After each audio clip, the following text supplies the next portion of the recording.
it's a prequel basically. It's a prequel. It sure most of the fans will be disappointed about the ending, but yet for me it was an enjoyment. It was a ride. It was an enjoyment of the movie. The ending, not too much. I didn't like the ending too much. I didn't mind the ending. I didn't mind too much. It's basically it does have its basically a message for Caesar and how the message played out towards the end.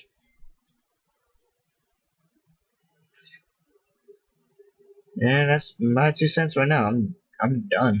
What I what they do want to add, like something that I didn't like. Well, like you say, the one part of the literally crowbar, and get your get your damn paws off, you damn dirty ape. I'm like, yeah. I think, wow, that's a really big crowbar into it, and I actually that's only one of the things about it. But hey, at least you get to see Malfoy get fucking shocked to death. I'm like, yes.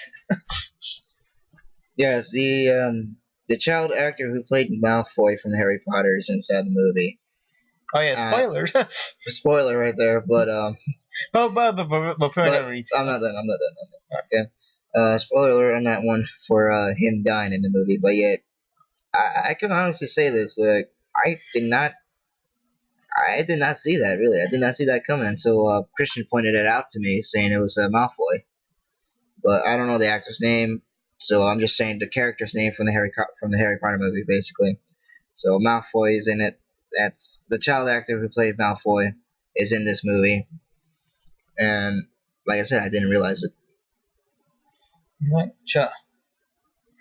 The one thing I kind of wish that Nick was here so he can get that hit sauce into it and tell like you're wrong, or like say okay, well he's right about that part, but yeah, now for our at least for my top five best horror movies of this year and Saul's top four best horror movies of this year. Why top four for me? It's because I never seen that much summer movies in my life. Because it's been the only times I ever got a chance to watch a movie was when the major hits were coming in to see it. That's it. And also got to tell us some of our disappointment of like some of the summer movies, which will. Well, I can't say a disappointment for the summer movie. It's more like see a disappointment of the superhero franchise I've been seeing. I could start off with the disappointment of Green Lantern for me, basically. Uh, this movie was not based off for Hal Jordan at all through the entire story. It's more into base with Kyle Ryder for this movie, basically. It should not be Hal Jordan at all. Plus, I could say this about the relationship between the rivalry relationship with Hal Jordan and Sinestro was very, very brief. I know they're trying to bring the story. Let's see, like before Sinestro goes into his Sinestro Corp onto the using the Yellow Ring of Fear, and that's about it. I mean, it just basically the movie was completely bland. It was a disappointment for the franchise of Green Lantern itself. I gotta say, when somebody told me about it, I'm going like, no. And like, I remember your rating was like, at least you give a 4 out of 10, right? Yes, my rating for the movie, based on my own critique rating, basically is 4 out of 10. It was like it's a movie you could watch when you're curious, just to see how it played out, and then seeing the end result, either good or bad. This one pretty much take the cake of being bad for me, basically for me who just started reading the Green Lantern series.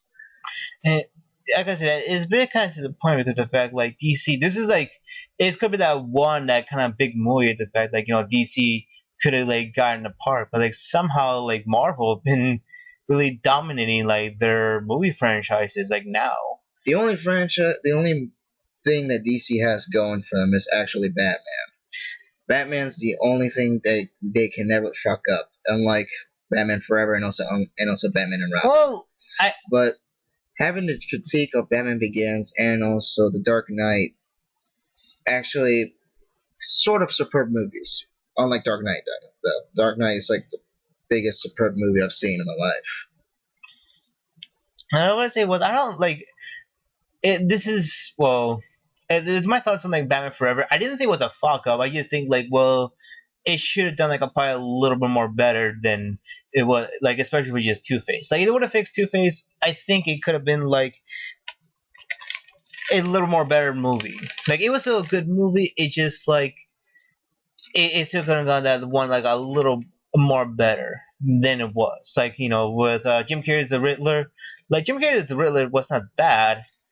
Pretty much going for a Frank Ocean. But to me, like Tommy Lee Jones, like Two Face, it like yeah, like you could have done a little more better with that. Like I'm guessing like pretty much where Joe Schumacher was going for the 1950s.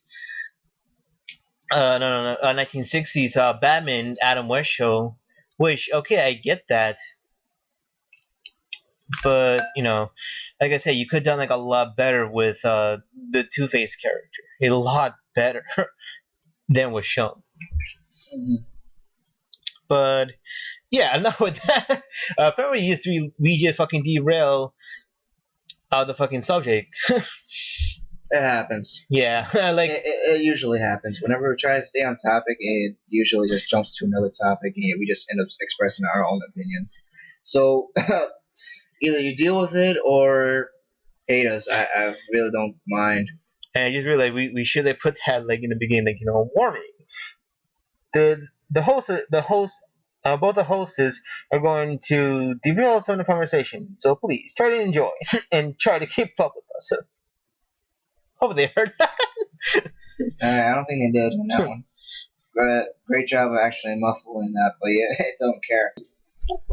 Okay, well, I can tell like the mind is these. It's to me more of a semi kind of disappointing like movie for me. To me, it still is a good movie, but I thought like it's in my opinion it could have done a lot better, which was Transformers: Dark of the Moon. And I know a lot of people are gonna be like, oh, you like that fucking movie? Yes, I like the whole trilogy.